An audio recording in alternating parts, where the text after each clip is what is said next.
You and your thoughts about the Swedish-Greek solidarity movement. Yeah, so first of all, thank you so much. It's such an honor to be here. Thanks to inviting me and for the Institute and yourself. And it's such an honor to be with the rest of the panel. And thanks to everybody who came. So when I hear the three of you speak about Sweden, that makes me proud because that's the Sweden I love. It's the Sweden that I was born into, and a Sweden that is no longer. I wouldn't say it's dead. It lives among us, the people, but it's no longer official policy. And we found out during the crisis. I personally, I was a journalist long before the crisis, but I came here in the summer of 2011, and I got off the bus at Kajsa Ekman at night, and the first thing I see is a sea of people. And they have an open mic, and anybody who feels like it can just talk. And the reason why I came is because when the crisis erupted, I had some friends from high school, Greek friends who lived in Sweden, went back here. And so they were telling me all that was happening. They're saying, we have no future anymore, they're gonna cut down on everything, soon we're gonna have no jobs. If we have jobs, we have no salary. Somebody's employer was paying him in fish because they had no money, so he had to get fish and different things like that. And I said, because I have a principle in my writing, I don't write about a country if I haven't been.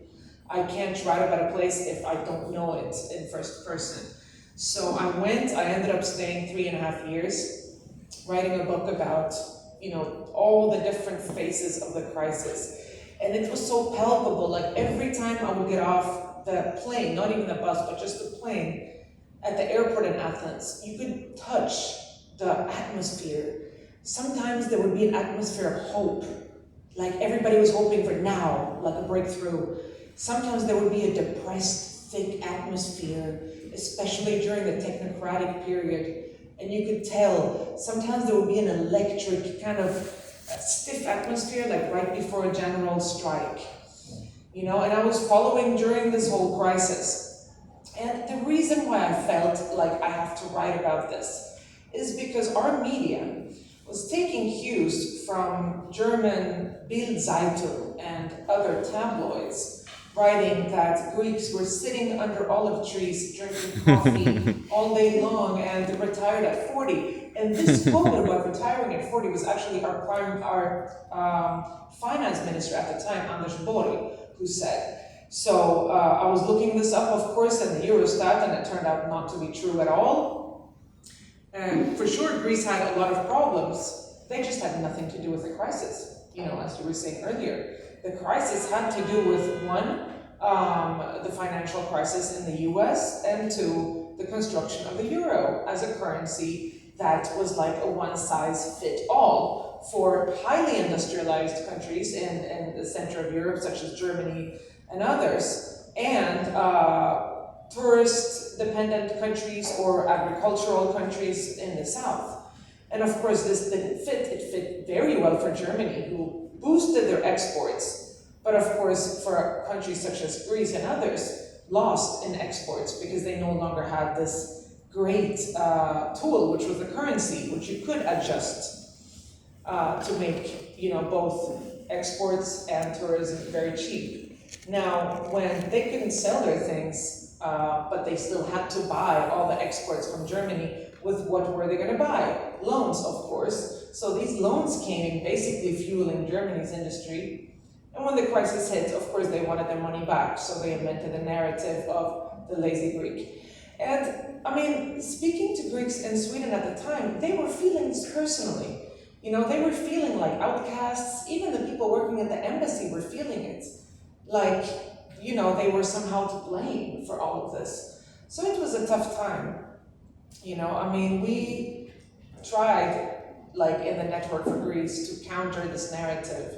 And I think we managed to show that among the Swedish people, there is still a lot of solidarity, partly because of our history.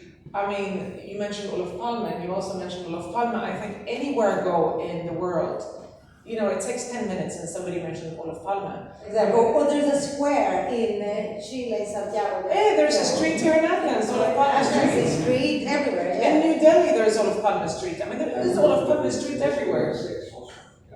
Exactly, yeah. So, I mean, and that makes me proud. It just makes me sad that, you know, there is no Olof Palme around today. We have Olof Kristersson today. And we have Olof Kristersson. I'm sure there's going to be a street named after him here or anywhere else. Sorry to say. So that's, I mentioned the current Prime Minister of Sweden, Ulf Kristersson, and not to make fun in any way, but just to ask how, according to you, has solidarity between our countries changed the last decades or since the financial crisis that you've been working a lot on? Yeah, you know, during the crisis when I was writing my book, I went to the archives. There is a Greek archive in Stockholm with all the newspaper clippings about Greece in Swedish media. Andreas Bukas, who runs this archive diligently, and it was amazing to see all the clippings from the junta time, you know, all the demonstrations, marches. And I thought to myself, you know, what have we become? Like, what has changed now?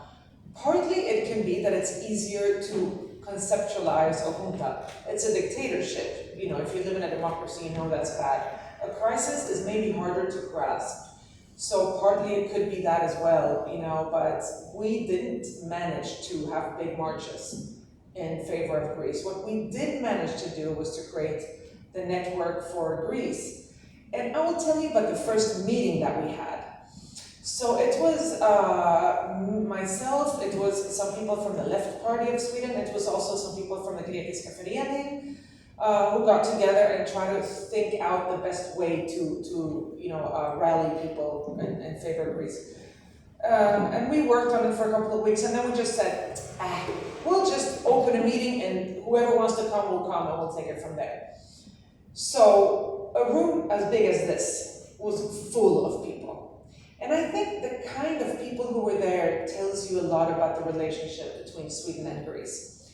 First you had Greeks, working class Greeks who came in the 60s, who were bus drivers or pensioners or working in jails.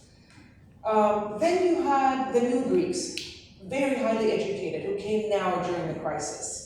Doctors and other jobs. The brain drain. Yeah, the brain drain Greeks. Then you had the Swedes, the culturally involved Swedes, who maybe had